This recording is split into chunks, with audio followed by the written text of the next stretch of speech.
Hello, I know we ran out of time, but I thought you still might find my presentation interesting. So I thought I would just do a quick screencast and send this out to you guys. So the question is YouTube right for you? I know a lot of people use YouTube in class. My question is, who uploads video to YouTube for class? Um, a little bit of my story. Um, I came into teaching as a social studies teacher, but then quickly found myself teaching computers. YouTube quickly became my teacher in how to use lots of different programs.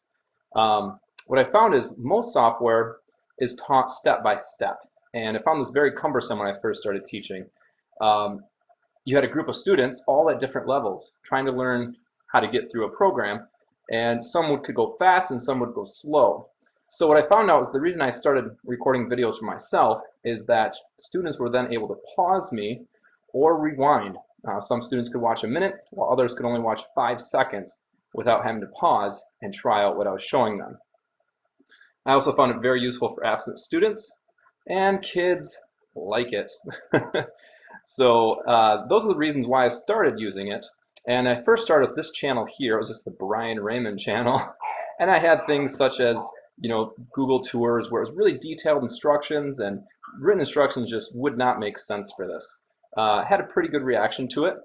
And then I found that delivering instructions and assignments that were really complicated also worked very well. Sometimes you give instructions and then the kids don't look at it again, or you may do a demonstration in class and then some kids need to listen to it again. So like this assignment, it's about programming, and I give them a very challenging assignment where I say, you make this game, and here are some clues to how you could make it. So delivering instruction assignments really made sense after a while. I also use it for studying. So like I looked for a way to memorize Asian countries on YouTube because I found a good North American one, but there was no Asian one, so I made one myself.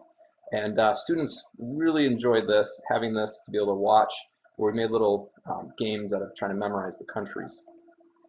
And another way is students. I started posting their work online. So for example, here's a student presenting, and then he could go back and watch himself. And I was really excited to see that Video Notes app extension today because they'd be able to use it. Now the trick is well, what about privacy, right? Well, I have them all checked unlisted, and then I just share the links with all my students. I did do a lot of step-by-step instructions, like this one I show how to use Google Docs, or I'm sorry, Google SketchUp, and quickly I found that I'm getting quite a bit of views. This one had over 11,000 views. So I decided to make money. So how do you make money on YouTube? So this is just an added little benefit. I never set out to do this, but some of my videos are getting way more views than I ever anticipated. So there's this magical little button called monetization, and you check that, and basically it adds like advertisements to the beginning or end of the video. Now, I turn these off when students actually use them, but otherwise I leave them on, and it does actually generate a good amount of cash, enough to make my car payment, actually a little bit more. My new channel is Tech Mind below if you want to check it out. But basically I have lots of videos posted there. My old channel I had about 100 videos. Here I have about 50. You can see my most popular one has over 250,000 views, and I made that 2 years ago, and I have over 7,000 subscribers. So my audience is no longer my students. Only in the last month I had 84,000 views from all over the world. If you look at it at a global scale, for example, my lifetime achievement of views is 1.3 million, while a lot of it comes all over. Yes, the majority does come from the United States, but here in the United Kingdom, 83,000. India is my next largest, I think, and so on.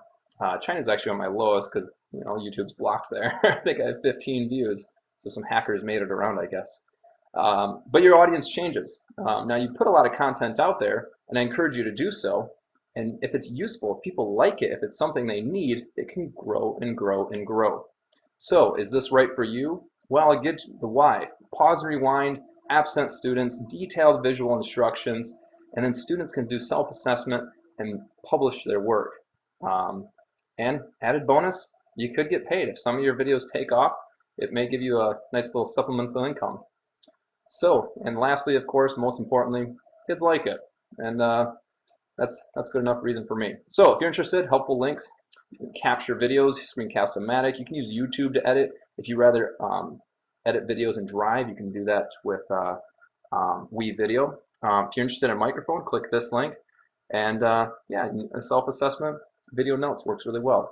So I hope you enjoyed this presentation, and I will share this also in the email so you'll be able to access this if you find it useful. All right, guys, thanks.